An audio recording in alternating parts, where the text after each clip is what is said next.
All right, we are going to now continue with civil disobedience. So we were studying about nationalism in India, and we had studied about how non-cooperation movement was launched by Gandhiji, and how it kind of was called off again. Okay, now we are going to talk about the second national movement that was launched by Gandhiji, and that was civil disobedience movement. Now, before civil disobedience movement, there was a certain condition that prevailed in India, and we need to have a proper understanding of that. So, Gandhiji, of course, called off the non-cooperation movement, and after that, the leaders of the Congress wanted to participate in the elections to provincial council. So they wanted to when Gandhiji had actually launched non-cooperation movement, there was a complete boycott. Okay, so people had actually boycotted their government jobs. People had students had boycotted their colleges, and election leaders who were contesting elections had also boycotted the elections, except for in Madras or Chennai at that point of time. All elections were boycotted by the leaders. Now, since non-cooperation movement was called off, leaders like Motilal Nehru and Chittaranjan Das, who were within the Congress, who they felt that they can bring about reforms by participating in these provincial elections.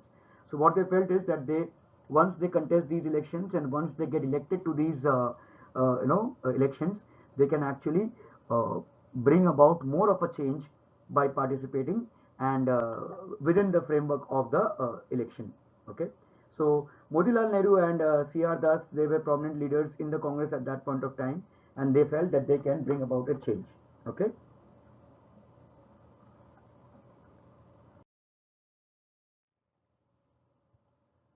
All right. So as I said, leaders like Motilal Nehru and C.R. Das, they felt that they can bring about reforms by participating in the provincial elections.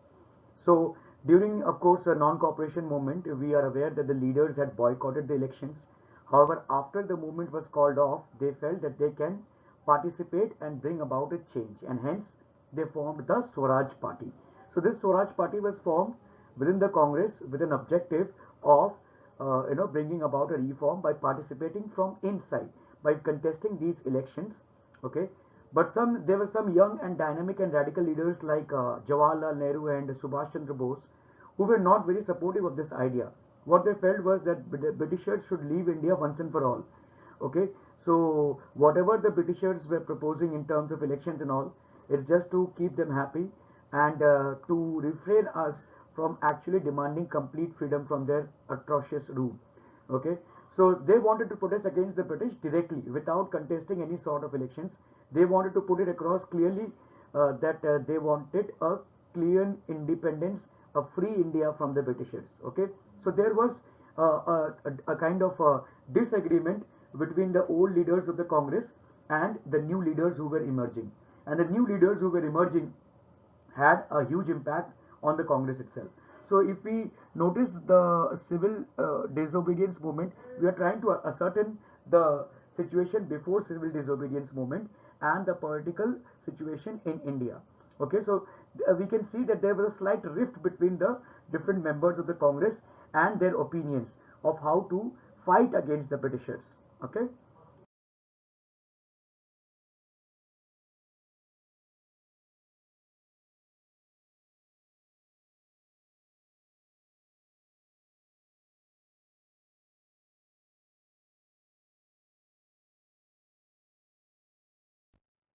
Now, as we saw that there was, a kind of a little rift between the uh, left.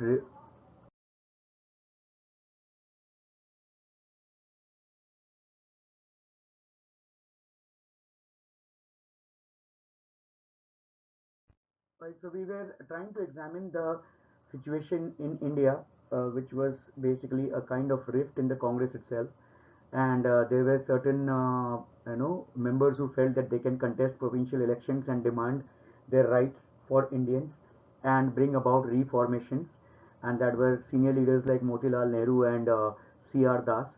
While there was a group of young leaders that was emerging, like Jawaharlal Nehru and Subhash Chandra Bose, who felt that there is no point in contesting these elections because the Britishers were there to rule over India for a very long period of time, and they demanded complete independence. Okay. Now, what was the other situation that was prevailing? Now, there was a worldwide great economic depression that was there. Okay, so the entire world was going through a depression. What we mean by depression is, you know, a kind of magnified recession. We all have heard this term recession. Recession actually means downturn in economy. Okay, for whatever reasons, obviously the World War was there and all that stuff. So there was a economic recession that the entire world was going through, and the economic recession magnified, and there was, a lot of poverty all around.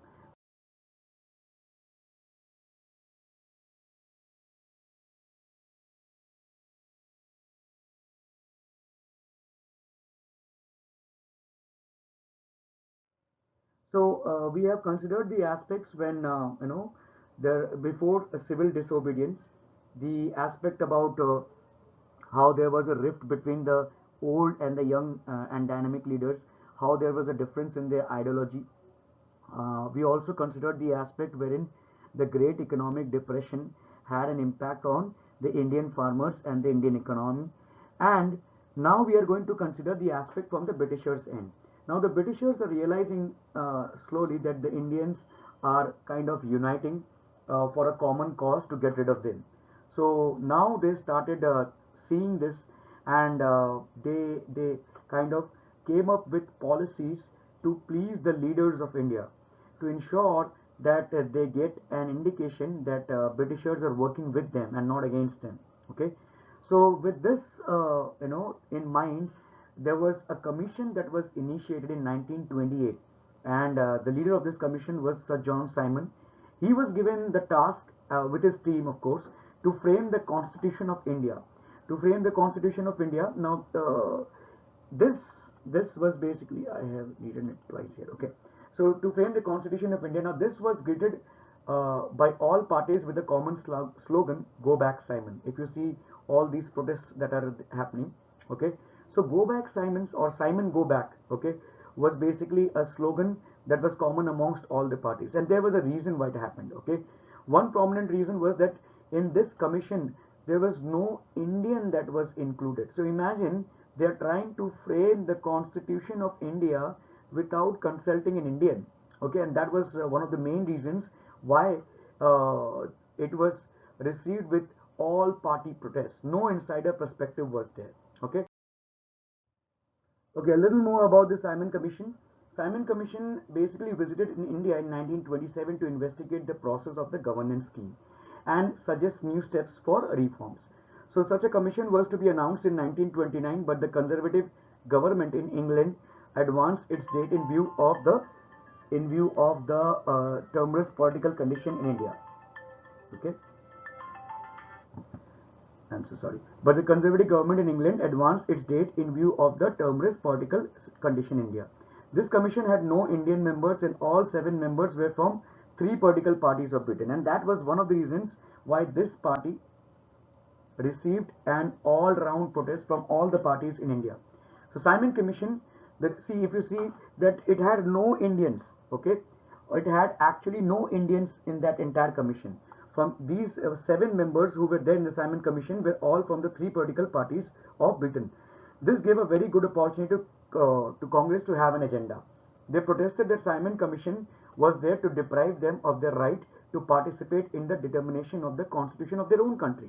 Okay, in the Madras session, the Congress passed a resolution which advocated boycott of Simon Commission at every stage and in every form. So a resolution was passed in the Chennai Commission, in the Chennai session, that they would resolve and protest against the Simon Commission in all forms. So at the same time, the Muslim League was divided on the commission. While Muhammad Ali Jinnah supported the boycott of the commission, Muhammad Shafi supported the government. Thus, all parties except the Shafi group of Muslim League and Justice Party of Madras were against the Simon Commission. Okay, if you remember, this Justice Party of Madras was the same party that was contesting provincial elections even when Gandhi had launched the non-cooperation movement. All other leaders had boycotted the provincial elections except for this party. Okay, so seeing an all-party opposition to the Simon Commission, the then Viceroy of India, Lord Irwin, offered dominion status. Okay, now what's this dominion status? Okay, it was a vague offer which proposed a dominion status in an unspecified future and offered roundtable conferences. Dominion status means that he is granting India, or Britishers are granting India the right to rule India as per their perspective. However, they will be governing it. Okay, so although there was no time frame that was specified, and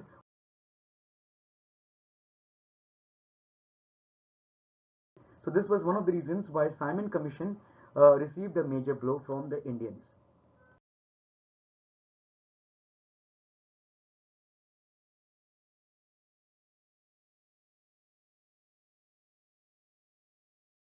Okay, so Lord Irwin proposed a round-table conference. The three round-table conferences of 1930 to 1932 were a series of peace conferences organized by the British government and Indian political personalities to discuss constitutional reforms in India. These started in November 1930 and ended in December 1932. The first round-table conference was convened from. Now, what was this round-table conference? Basically, all the political leaders from India were invited to Britain. Okay, so they thought, okay, we are being acknowledged now, and our perspective is getting acknowledged now. It was just to have the political leaders by their side. Okay, so the first roundtable conference was convened from 12th of November 1930 to 19th of January 1931 and ended in December 1932. I'm so sorry. The first roundtable conference was convened from 12th of November 1930 to 19th January 1931. Prior to the conference, Gandhi had initiated the civil disobedience movement, which we are going to learn in due course of time. Okay, and consequently, since many of the Congress leaders were in jail, Congress did not participate in the first conference. But the representatives from all other Indian parties and a number of princes, we know that at that point of time we had a lot of princely states, so their princes basically participated in it. The outcome of the first table conference was minimal. India was to develop into a federation. Safeguards regarding defense and finance were agreed, and other departments were to be transferred. When? That was not outlined. Okay. However, title was done to implement these recommendations, and civil disobedience continued in India. The British government realized that the Indian National Congress needed to be a part of deciding the future of constitutional government in India. So that was pretty much acknowledged by the British rulers.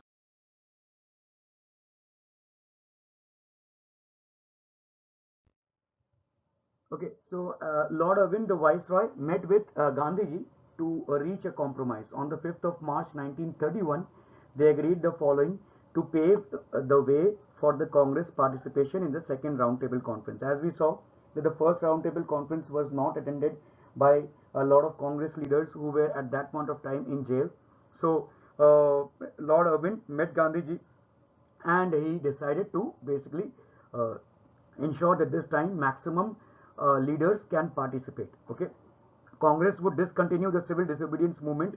It would participate in the second roundtable conference. So that was basically Lord Irwin what he demanded. The government would withdraw all audiences issued to curb the Congress. The government would withdraw all persecutions relating to offences not involving violence, and the government would release all persons undergoing sentences of imprisonment for their activities in the civil disobedience movement. So how the civil disobedience movement was shaped up in India, and what were the features of it, what were the consequences, we will study that later. But we are just trying to understand that since the first roundtable conference was almost a failure, the Britishers wanted a second roundtable conference to be initiated, and for that both the parties, that is Indians who were represented by Gandhi and Lord Irwin who was representing the Britishers, had kind of a mutual agreement that any leader who was arrested for non-violent protest, of course not the ones who were into some kind of violence, but any leader who was basically into a non-violent protest that was organized at that point of time will be released. Okay, and these were the things that were there. So second roundtable conference was held in London from 7th of September 1931 to 1st of December 1931 with the participation of Gandhi and the Indian National Congress. 2 weeks before the conference convened, the Labour government had been replaced by the Conservatives. Now the Labour government was basically the government of the Labour Party in the British in Great Britain, and this was basically replaced by the conservatives. At the conference, Gandhi claimed to represent all people of India. This view, however, was not shared by other delegates. In fact, the division between the many attending groups was one of the reasons why the outcomes of the second roundtable conference was again no substantial results regarding Indian constitutional future. So meanwhile, civil unrest had spread.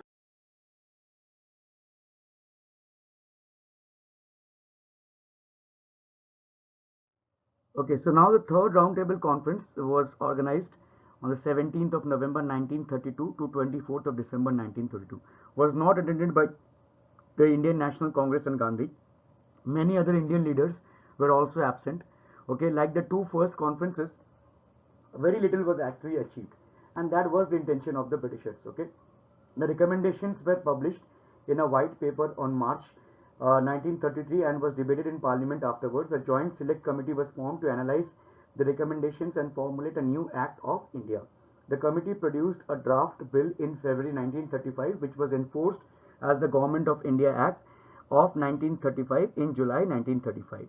So leaders like Nehru and Bose opposed within the Congress and demanded full independence rather than accepting the dominion status or even table conferences. So as we have seen that there was a slight rift amongst the old leaders and the new ones who were emerging. Okay, dominion status. Now the impact of these leaders increased and the party showed a change in leadership with the new ideologies. So they gained complete independence. Okay, Jawaharlal Nehru became the president of Lahore session of Congress in 1929 and a resolution was passed for Purna Swaraj. So from the Swaraj, we are now passing on to Purna Swaraj. Swaraj means self-government. Okay, so Purna Swaraj means complete independence and complete self-governance. It was declared that 26th of January 1930 would be celebrated as the Independence Day. Okay, in that session itself, a resolution was passed that in the coming 26th of January, okay, it will be celebrated as the Independence Day. However, it was not achieved, so it was not celebrated. But just to mark that day as an important day, because the Purna Swaraj resolution was passed and Indians first dreamt of celebrating the independence. If you look at it later, in when the constitution was framed, it was framed in November itself of 1949 and was supposed to be released on 26th of November 1949. But just to mark this day, that is 26th of January, it was released 2 months later and it was released on 26th of January 1950, and that's how we celebrate our Republic Day. Actually, Republic Day was the first Independence Day that would have been celebrated had everything fallen in place. But since independence was not achieved, it was not celebrated. And just to mark, this day as an important day, which revolutionized the struggle, we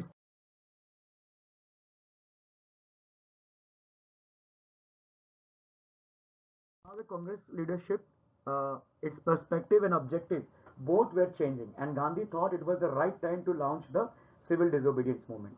Okay, so he was aware that the discontent in the farmers due to the economic depression, and he was also aware of the political turmoil in the country due to the vague offers by the Britishers in terms of Simon Commission and Irwin's dominion status. And he was also aware that there was quite an amount of time that had elapsed under the non-cooperation movement.